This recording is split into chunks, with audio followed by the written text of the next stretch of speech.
Good morning, everybody. We're just going to give it a couple minutes to let people come into the room before we get started.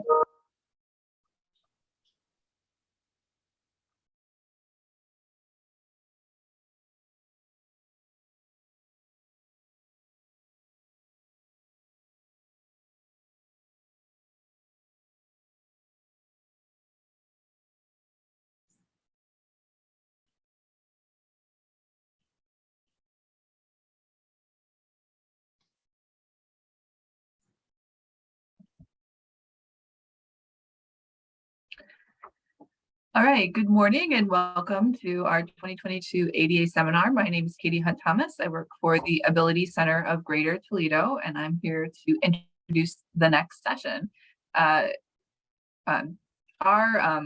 This is our 5th annual ADA seminar that's co-sponsored this year with the Fair Housing Center and put on as part of the Ability Center's Access Network. Our theme is promoting housing justice from barriers to full community access for people with disabilities. In a recent Ability Center survey, over 82% of respondents agree that there is not enough accessible housing in Ohio. This week, we're looking forward to hearing more about housing changes at a state level from the perspective of advocates themselves and from our Community Partnership Award winner about change happening in our own community. Our seminar is meant to challenge our community to discuss this issue, learn about it, and develop community solutions. This session is the 4th of 6. If you haven't already, we recommend that you take a look at the seminar website with the full lineup, and we'll drop that link in the chat. Our sessions are captioned. Just click the button at the bottom of your screen to pull up the captions. And because we've been approved for CLEs, we will be giving a polling question every half hour. When one appears on your screen, just answer the question and then move on with the session. Our first session today is the intersection between housing and health and the state of housing and homelessness in Ohio. Our speaker is Gina Wilt, Advocacy Director for COHHIO. Gina was raised in the small town of Watkins, Ohio. She graduated from the Ohio State University with a double major in political science and journalism and communications. She has worked in state government affairs for over 17 years. Gina currently works to end homelessness and to promote affordable housing for our lowest income Ohioans as Advocacy Director for the Coalition on Homelessness and Housing in Ohio. Gina is also a council member for the Ohio Statewide Independent Living Council, our own council at a state level here at the Ability Center. And she's a Central Ohio local leader for the American Lung Association and serves as a board member for the Ohio Poverty Law Center and on the Ohio Olmsted Task Force. She's also a member of the Ohio Lobbying Association. I've had the opportunity to work with Gina on a variety of different fronts, and I'm very excited to have her and her expertise here today. And at this point, I'm going to get out of the way and turn it over to her to talk about housing and homelessness in Ohio. Thank you. Thank you so much, Katie. It's been my honor to be able to work with you over these last several years and to get to know you and to pick your brain over all things legal and lawyerly. And because I'm not a lawyer, I don't even pretend to be one because just try not to do that. But appreciate the opportunity to be able to share and collaborate with lawyers throughout the state who care about ending homelessness, promoting affordable housing, and to be able to do that in a way that provides services and access to all people. So really appreciate the partnership over the years, and thank you for having me. Again, my name's Gina, and with the Coalition on Homelessness and Housing in Ohio. We are a statewide advocacy organization that partners with various organizations all throughout the state to end homelessness, to promote affordable housing. We have a lots going on at COHHIO, so you can see on this slide all of the different bubbles of all the different work that happens at COHHIO. And we have a great homeless management information systems team. We also work a lot with the Ohio Housing Finance Agency to have research and to provide information and data about housing and homelessness in Ohio. So over the course of a year, we have about 70,000 Ohioans who access homeless services. And two of the rising, I would say, subpopulations is our seniors, our aging Ohioans, and children. And what's alarming, I think, to me, and we'll talk about the intersection between housing and health a little bit later, is that that infant number. So over the last 5 years, we've seen that in 1 year that we'll have anywhere between 2,400 to 3,000 homeless or babies experiencing homelessness. So that's infants under age 1 that need housing. So obviously that strikes a chord, especially when you're thinking about the intersection between housing and health, and wanting healthy outcomes for Ohioans. So, and then also on the housing insecurity side, we have a crisis, and Ohio renters, as you know, and as everybody's dealing with, we're facing all-time highs with rent. About 3 out of 4 at-risk households are eligible, who are eligible for housing assistance, do not receive it. So you can reverse that and say that 1 of 4 households that qualify for housing assistance actually get it. So only 25% of at-risk households get the help that they need. So that is definitely a stark statistic, and it requires an aggressive and bold plan at the state, federal, and local levels. So I think I'm going to switch over here to the next slide. So you'll see these are just some headlines. Just, you know, we've actually had some great momentum with getting coverage. I think you'll see that the media is definitely covering the crisis. Reporters kind of have their finger on the pulse. They're recognizing that rents are rising much faster than wages, and that, which is great. So it's great we have some momentum. I think COVID has also given us the knowledge and the experience to really talk about the intersection between housing and health a little bit more. But you can see we have a new executive director. You'll see, if you can see her picture on here, Amy Regal. She started a few months ago. Of course, I miss Bill Faith, our previous director who retired. And he was amazing to work with, but really excited for the new chapter at the Coalition on Homelessness and Housing in Ohio, with Amy leading the organization. She has hit the ground running, and I think just in the last few months, we've had maybe between 50 and over 50 articles about the need for addressing the housing insecurity and the affordable housing crisis. So that's been great. So I just thought I'd share just some, there were so many stories. We just put a few up here just to give you an idea of some of that work that's going on. Let me see here. So going back to really the need, we work with the National Low-Income Housing Coalition each year to put out the Out of Reach report, and the 2022 Out of Reach report shows that on average, you need to be making $17.05 an hour in order to find or live in a 2-bedroom apartment. So you could also look at it from the fair market rent perspective, where in Ohio, the average, again, fair market rent for a 2-bedroom apartment is $887. So in order to afford this level of rent plus utilities, we don't want you spending more than 30% of your income on rent or on housing. A household has to earn close to $3,000 a month or just over 35,000 annually if you're working, again, 40 hours a week, every single week of the year. So this is the reality. This is what it takes to live in Ohio, and every area of the state is a little bit different. So you'll see different counties have different issues as far as the housing wage, but the housing wage is typically higher in the urban and suburban areas.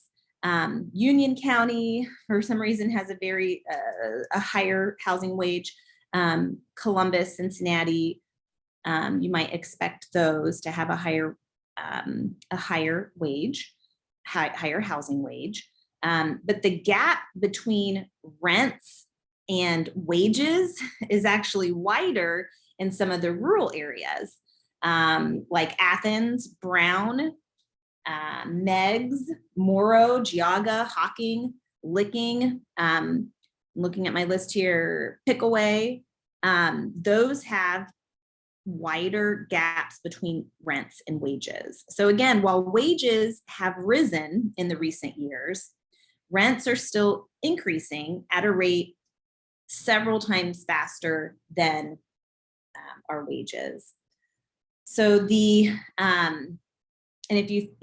and faster than pre-pandemic levels too.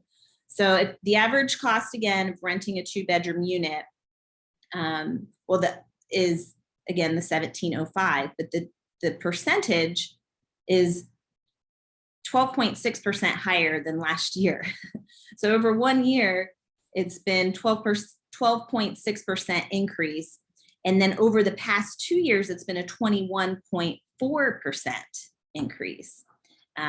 So that's a pretty big jump. And if you look to the right of the slide, you'll see that the occupations or the jobs that we have here in Ohio, they're not the highest paid jobs. And actually, out of the 10 most common jobs, you'll see that only 2 really give you that comfortable living, barely, to live in a 2-bedroom apartment. So that's a problem that we need to look at as well. So out of the 10 most common jobs, there are only 2 that really get you to that level that we need to see. So you can see that a registered nurse does well, $35.62 is their hourly wage, compared to a home health aide, which and this is the median hourly wage is $11.54. So stark difference. And the other job that's high up there, general operations manager, I'm not exactly sure what that means. That's $45.60 compared to maybe the retail salesperson who's making $12.99. So definitely something to consider as we talk about trying to move Ohio in the right direction. And so this next slide illustrates that a little bit more.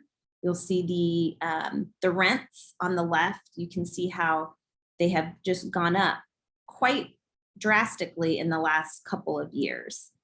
They've really shot up. It's more and more expensive. I talked to a landlord not too long ago who had a duplex, put one side of the duplex up for rent, and within 24 hours had 42 people who were wanting that apartment or wanting that house. So within 24 hours, 42 people lined up to rent half of that duplex. So that is not uncommon. That is the typical situation that's where we're at right now. So let me see here. My notes are a little all over the place. So right now here in the Buckeye State, we have about 400,000 families that are spending over half of their income on rent. Our housing costs, of course, they leave our neighbors, our friends on the edge or over the edge, where just one situation, maybe a car wreck, maybe an emergency room visit, maybe someone in the family passes away, you name it, one thing, it snowballs into an eviction on their door. And as you can see from the chart to the right here, we did have, we're still dealing with evictions. We're at 88% of the evictions number that we were at before the pandemic. So you'll see from this chart that evictions, they dropped like between that March, May 2020. That was when there was the moratorium, which even during that moratorium, you'll see there was not a complete end to evictions. There were still evictions happening, about 2,000 it looks like a month. So not everyone followed that moratorium, but you can see the eviction numbers have gone back up, and most of the time these evictions, someone's used the statistic like 98% of the time evictions are related to non-payment of rent. So and I know before the pandemic there were, we were looking at how much were people, and people on this call would have personal knowledge of how much are people getting evicted for, like what's the amount. And I know before the pandemic, it was like over a few $100s. People were getting evicted over a few $100s or less. I don't know what those numbers are like now, but I remember taking a closer look at that before. And so, you know, really, these are problems we can solve. I feel like these are problems we can solve. And I hope that we can do better with this eviction situation. And there's lots of partners we can collaborate on with this. You know, we have emergency rental assistance right now that's available to help prevent evictions, working with our local advocates on issues like pay to stay, which we'll talk about that a little bit more later. Working with judges to have them help them understand what all the options are. But this is an area where I feel like we have opportunity to collaborate with lots of different partners all across the state and at different levels, and hope to do more of that, because there's really a disproportionate impact on single moms, we've noticed, and people of color, individuals who are extremely low income. Those are the high eviction numbers. Those are the people we're seeing represented in the bigger part of the numbers of these cases. So let's see, what else did I want to talk about on this slide?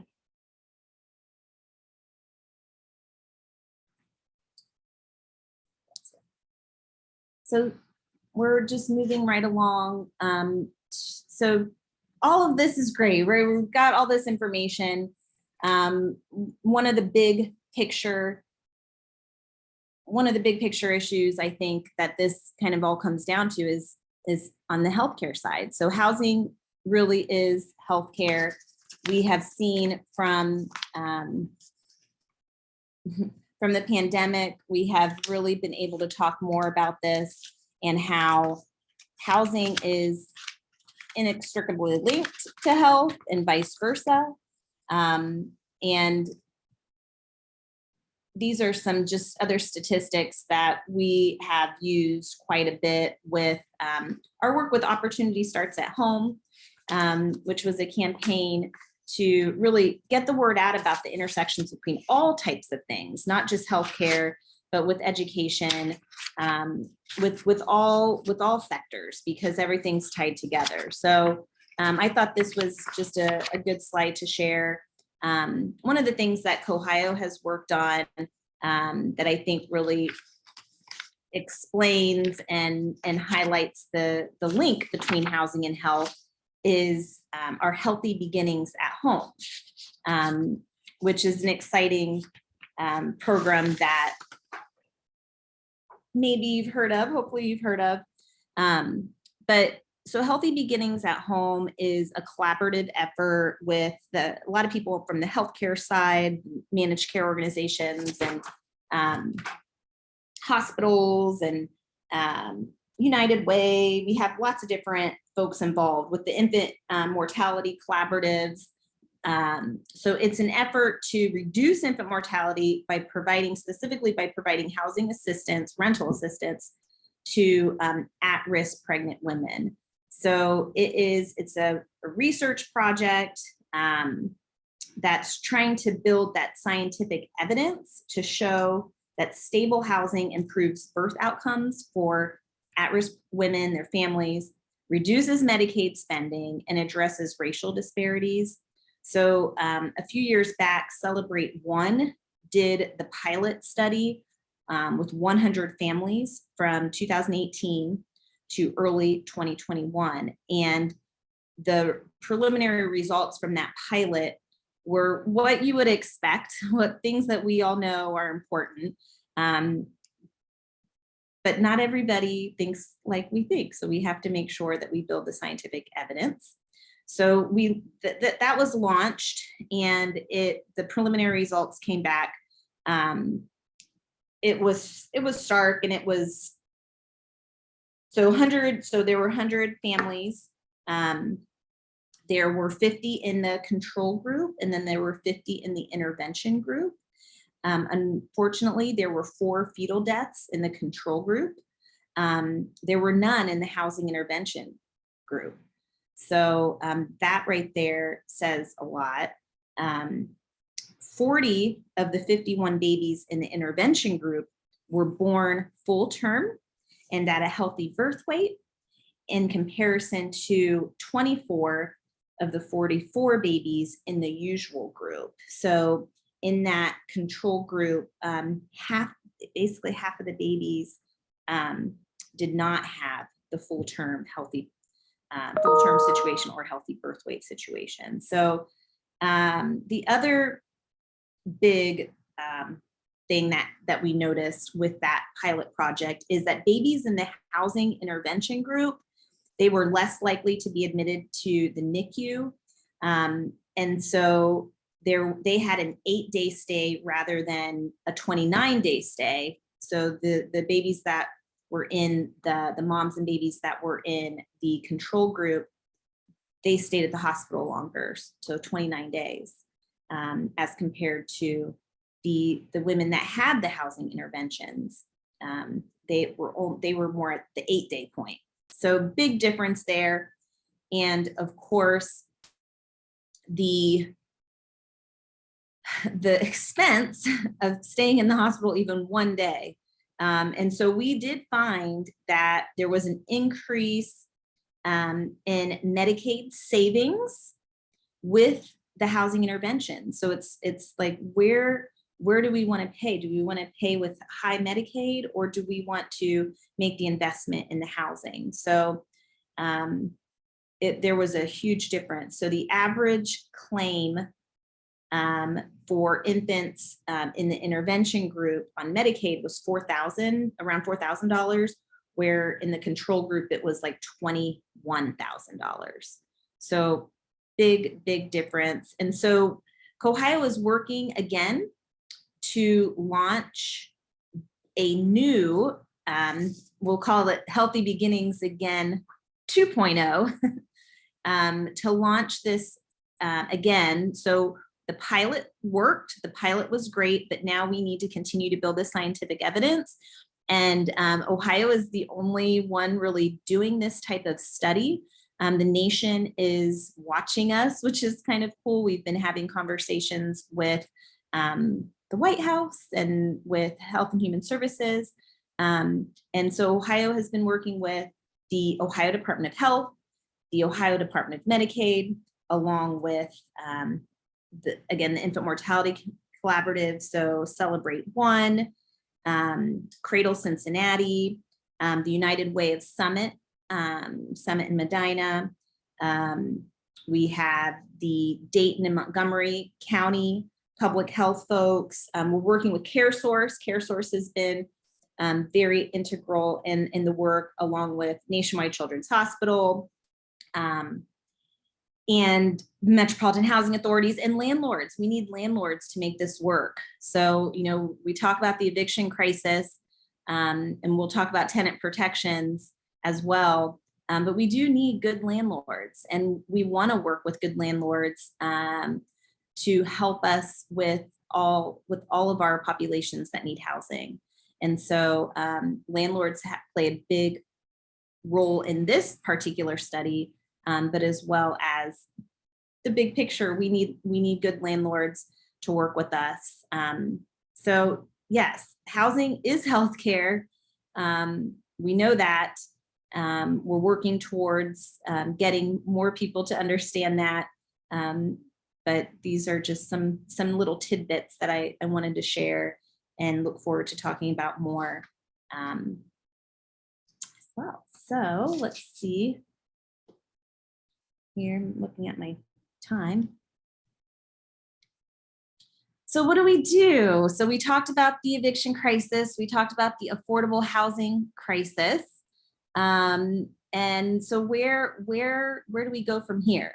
There are some solutions that we have right now that we can talk about.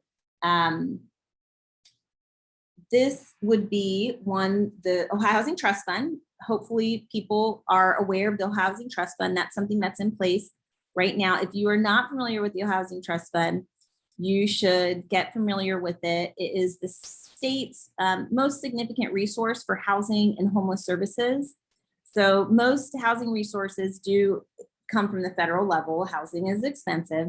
We do work with HUD and our federal partners a lot. That's a big part of where we get our help. But the Ohio Housing Trust Fund at the state level is really the only resource we have. And so the Housing Trust Fund can help on aging in place and keeping people at home who want to be at home. So if you are an individual with a disability who wants to stay at home, there are resources in the Ohio Housing Trust Fund to help provide that help, or help to provide that assistance to be able to stay at home, whether it's modifying your house, modifying in a way, maybe you need a ramp, maybe you need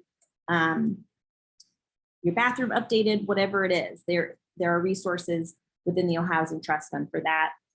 Also, the homeless service providers, all of their funding at the state level goes through the Ohio Housing Trust Fund, as well as if you think about development, housing development, which we need to build, we do need to build, we need to preserve things that are out there right now that are not safe, and so preservation, but also building. So the Housing Trust Fund kind of does those three main things: aging in place, development, and then homeless services. So that's one thing that we can do. We'll talk about what we're working on right now, and then next slide, or a couple slides, with the American Rescue Plan Act, the state, local, and fiscal recovery portion. But also at the state level, we're working on Senate Bill 158, which we're at the end of the General Assembly. They'll come back for lame duck, but then we'll start all over again in January with the new General Assembly. But we continue to fight for tenant protections. And one of the state bills that we would like to work on, which again, we think is, we want to keep working with landlords. We need to work with landlords. We also need to figure out how to deal with our eviction crisis. So Senate Bill 158 is a bill that's pending right now at the State House in the General Assembly. It's a Senate bill. It's Coonsey and Craig. Stephanie Coonsey's a Republican from Central Ohio. And actually Herschel Craig's a Democrat, also from Central Ohio. But they've sponsored this bill that to me is very common sense. It's a fresh start bill to help people get a fresh start. And I think there is wide support, broad support for helping people have a fresh start, whether it's dealing with criminal justice issues or with credit or eviction issues. So I see the poll is there. Don't forget to put your option there on the poll that Katie just put up. So on the eviction crisis, working with the state legislature on a statewide option to help people get things off their record. So this bill really just establishes a fair process. We consider it to be a fair process for the courts to consider expunging eviction records. The landlord would have input. The judge would obviously have input, but it provides redemption for a tenant who is willing to face that adversity to begin with to go to the court. So they have to go to the court and be willing to go through that process. And I feel like if a tenant is willing to go through that process, that this is something that we should do. So we know that housing, we've talked about housing as a social determinant of health. And this is just another tool in the toolbox that we can use to help people in this hyper competitive market. So we know eviction becomes a danger to children. It obstructs families from ending cycles of poverty. So we should do all that we can to work on this eviction crisis and the instability it leads to. And this is a way that we can really remove that downward spiral that all too often leads to homelessness. So it's really dealing with the whole spectrum of issues. And again, we know that eviction disproportionately impacts moms with babies and individuals with disabilities. So because of that, again, we should be working on this. There are probably, I think we're at maybe 21 or 22 states that have some sort of eviction expungement or eviction ceiling legislation. So, or that have already passed some sort of legislation. So we think this is a very reasonable ask. We will keep working on this. The Ohio Poverty Law Center is been working on this as well. And all of I think the legal aids throughout the state have been, have touched on this in some way or another. So definitely something we will continue to fight for. And on the federal side, we've been working for several years as well on the Eviction Crisis Act. So the Eviction Crisis Act was sponsored by Rob Portman, who's a Republican from Ohio, and Michael Bennett from Colorado. He's a Democrat from Colorado. So of course, Portman is term limited, or he's retiring. So he will not be here next Congress. So we'll have to find another sponsor for this, but the idea is great and we need to continue to promote this. Their bill has a few components that I think are worth mentioning. The first is that temporary kind of financial and stability services. So that's key. Targeting that at risk, that most at risk, that extremely low income population, those extremely low income households. And then this bill also has a research component, which I think is really good. So being able to evaluate and have like continuous improvement as we evaluate what's really going on. We don't really have a rigorous evaluation method for evictions throughout the state. We kind of have to piecemeal things together and information together through the Ohio Supreme Court and other sources. So I think this bill would be very helpful in that as well. So lots of potential and not controversial. I really don't think when we talk about eviction expungement, when you really explain it to people and you talk about the different layers, I really do think people are interested. And I don't think it's controversial. I don't think it's partisan.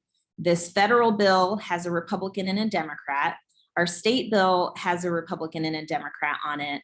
I think we just have to keep working and convincing landlords and apartment association folks that we could work together on this. This is something we really could work together on, and it could be helpful. It could be a win-win for, it really is a win-win for our economy and for people. So looking forward to continuing that work. And then on the local tenant protections, and we'll keep talking about this too. We've been working with the Ohio Poverty Law Center on the Tenant Protection Roundtable. And if you're interested in joining the roundtable, we'd love to have you. We meet once a month, and I can send you that information. You can reach out to me anytime, of course, at ginawilt@cohio.org. And we would love to have you join, because we do need to work at the state, federal, and local level. And with like pay to stay, for instance, we have the emergency rental assistance. The pay to stay really partners up with that well to, a lot of localities already have pay to stay. And so we would like to continue to work towards getting more local. So the Tenant Protection Roundtable, there's a lot of peer-to-peer kind of sharing. We get district reports from advocates throughout the state of things that they're working on. And source of income discrimination, right to counsel are two other things that come up quite a bit. And, I was reading something not too long ago, and I was, you get on social media and you start clicking through links and you find different things. And I found an article from the American Bar Association, which I thought was great, that the American Bar Association is even talking about source of income discrimination. And they had a story that I pulled up, and it says, "Your money's no good here, combating source of income discrimination housing." And this was from 2019. But we have our landlord tenant hotline, and we're still getting calls like this today. And this story that they talk about in this article was, which I don't know if anyone on the call has read this, but it was a really powerful story.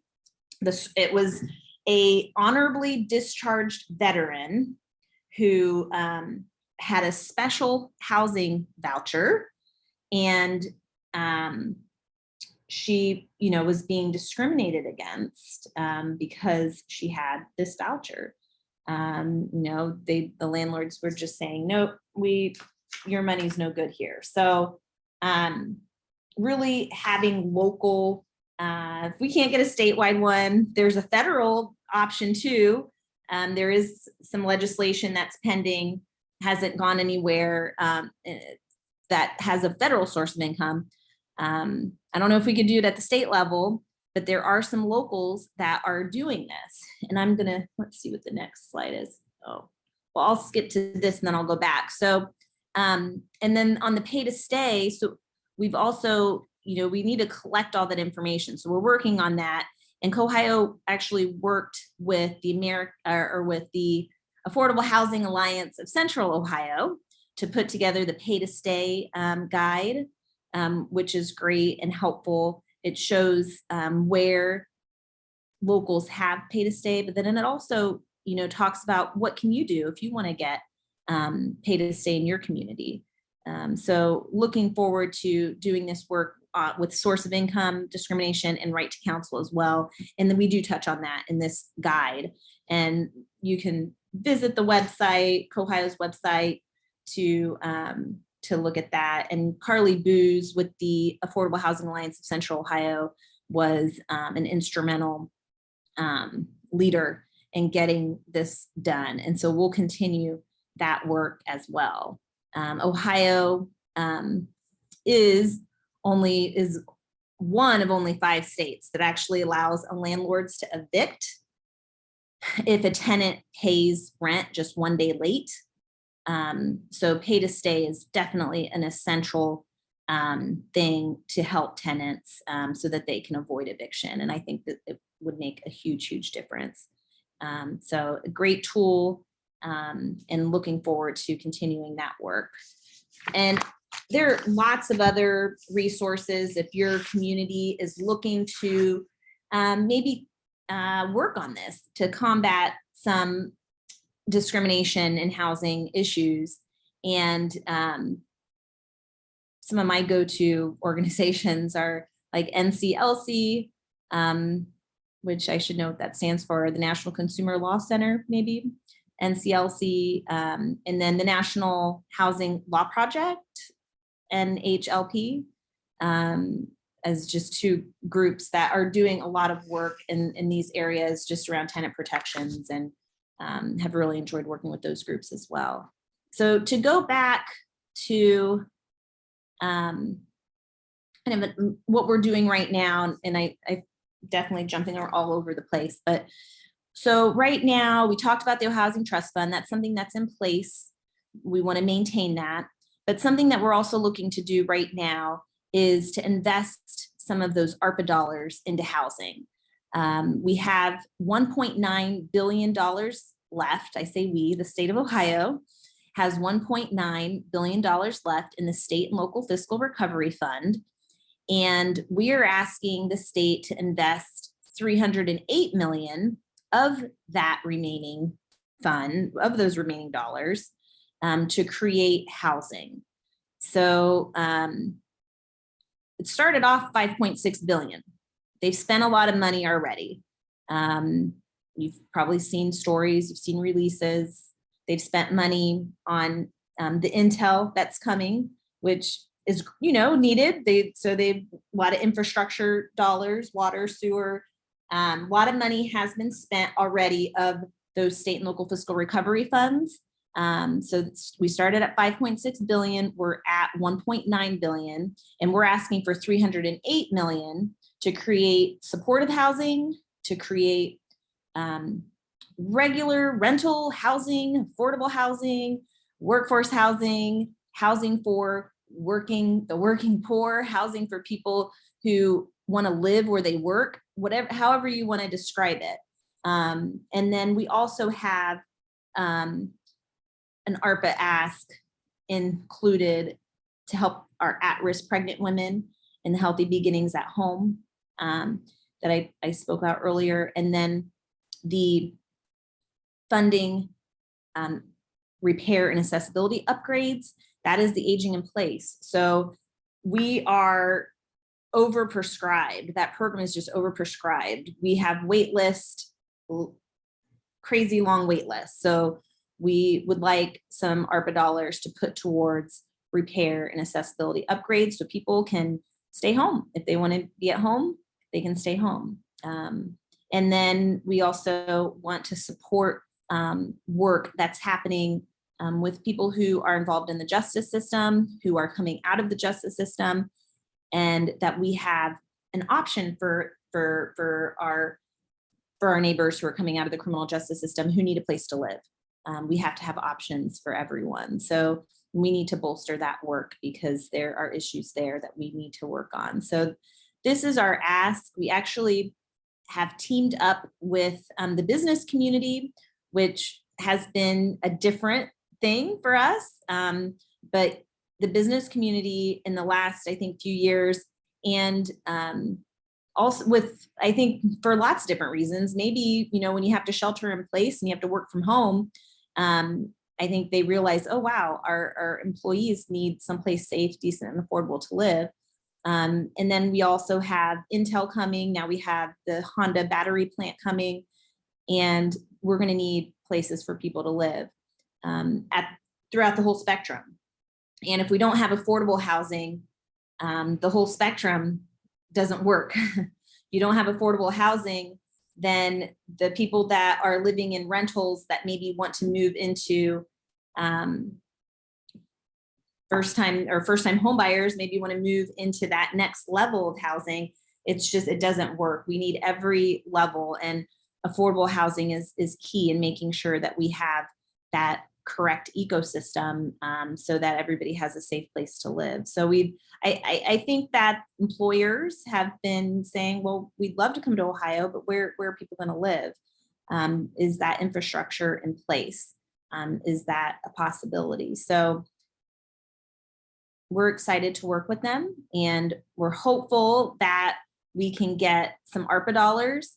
The question is, when will they work on ARPA during lame duck? Will they have maybe ARPA bill at the beginning of next year with the new General Assembly, with the new Speaker of the House? Or will they wait for the next budget? But there are, and I say ARPA, I should say, we're looking at the state and local fiscal recovery fund portion. There are lots of ARPA dollars out there. I don't even know how many hundreds of millions of ARPA dollars in that exists. So they have a lot of decisions to make, and we're just going to continue to advocate that they use lame duck as the opportunity to get ARPA dollars out the door for housing, because it takes time to build housing. It takes time to put together these deals. Sometimes you have 4, 5, 6, 7, 8 partners that come together for one deal. So it takes time, and there are deadlines on these dollars, and we don't want to miss the boat.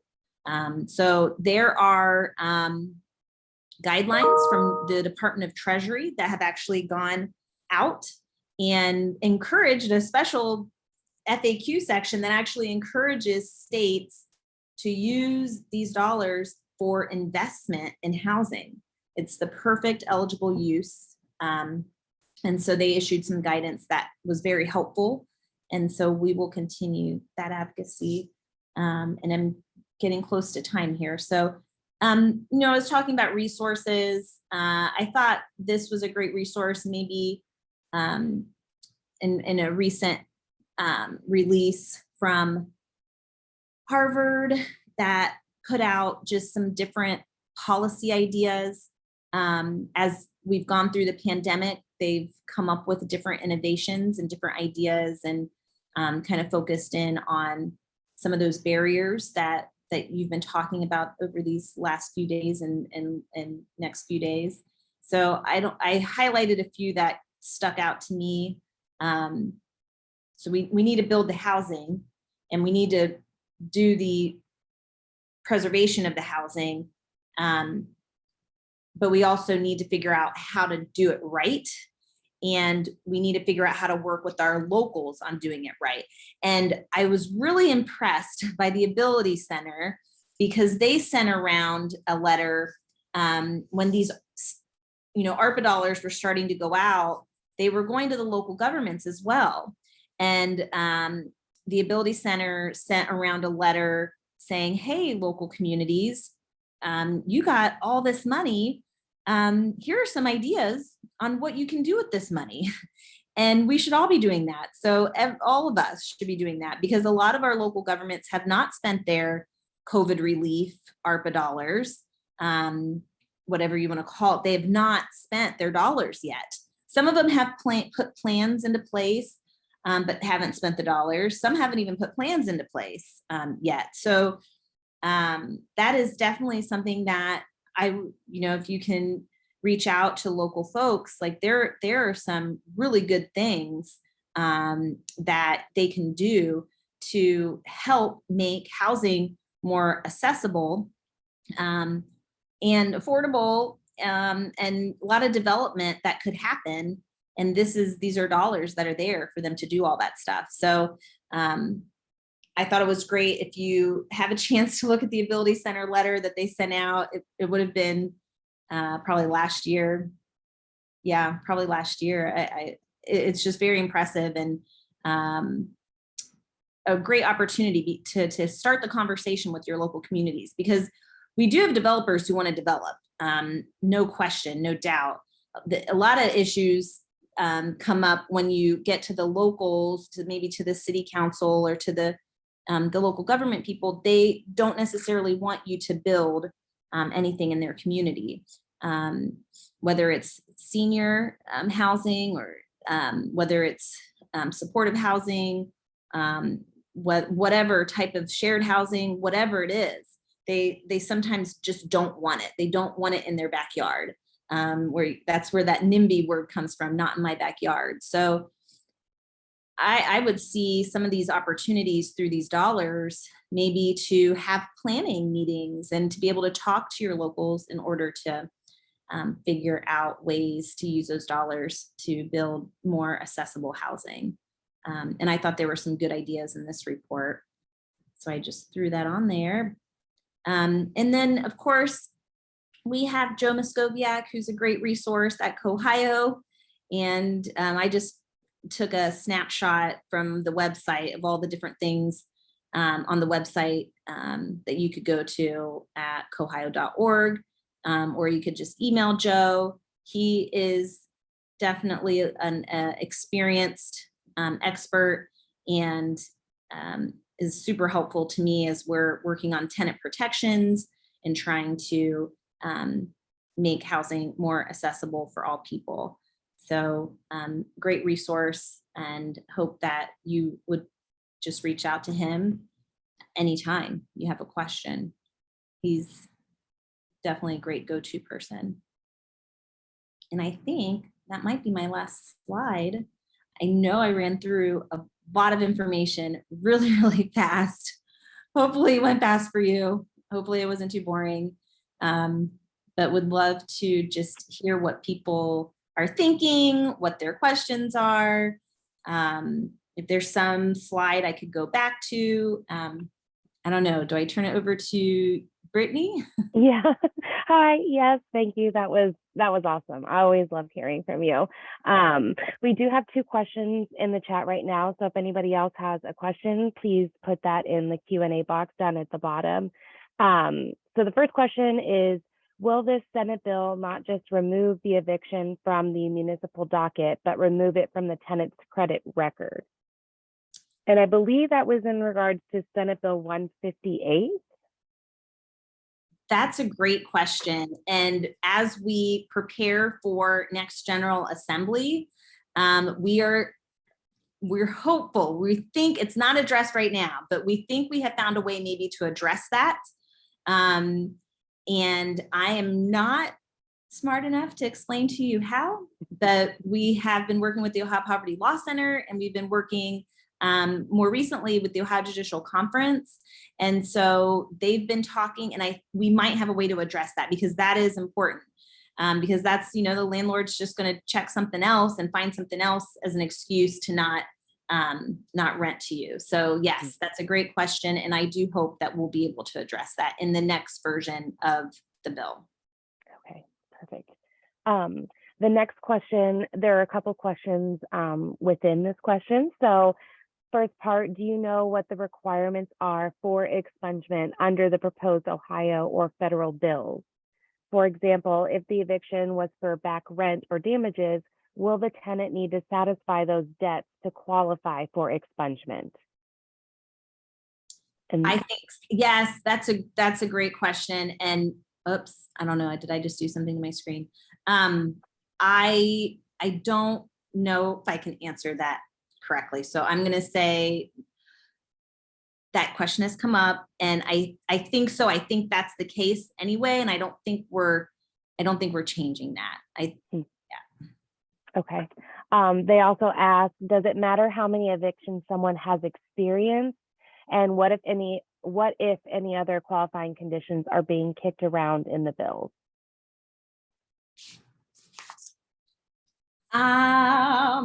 That's a great question. I don't think it matters how many evictions, because I think a lot of the examples that people talked about were people who had several evictions on their record, and this was going to help them. So I don't think it matters how many evictions. I would have to pull up my bill, and I can't figure out how to change my screen. So, but I could definitely get back to you and send you. We do have like a 1-pager that I could share, but on the qualifying conditions, I'm not sure. Okay, that would be great. We did have another question just pop in.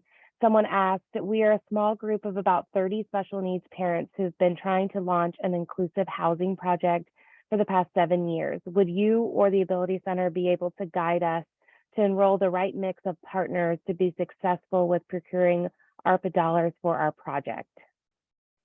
Wow, sure. Absolutely. That sounds great. I would love to hear more. And But I can definitely connect. It was from Natalie Leak. Natalie, I do have your email, but also I put Gina's email in the chat. And I can do that again if you wanted to also email her separately. That way you guys can get connected and discuss that more.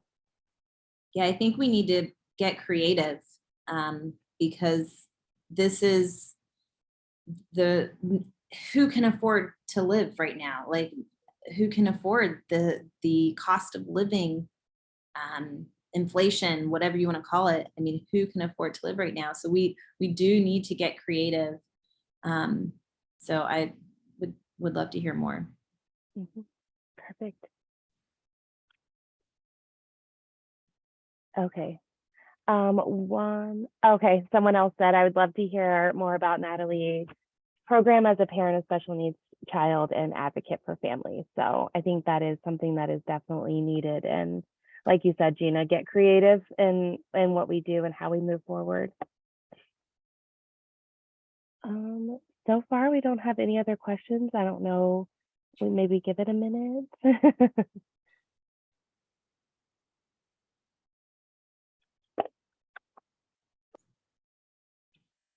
If not, if nobody has any other questions, I can turn it over to Katie to kind of wrap us up.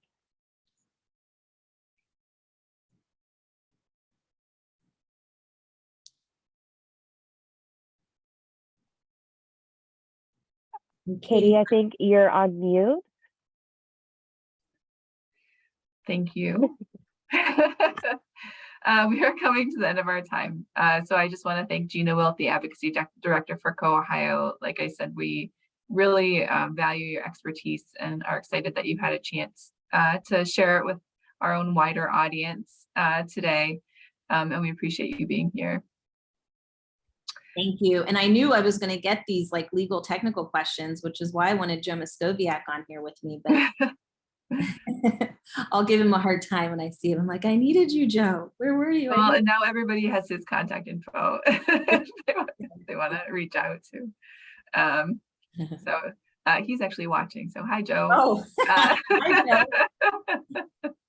Joe. Next up at 1, we have a panel presentation on barriers to independence from the perspective of advocates with disabilities. It should be great. Being moderated by Valerie Fatica, who's the disability manager with the City of Toledo. We just again encourage everybody to take a look at our full lineup on our website. And we're looking forward to seeing everybody at 1. Thank you again, Gina. Thank you.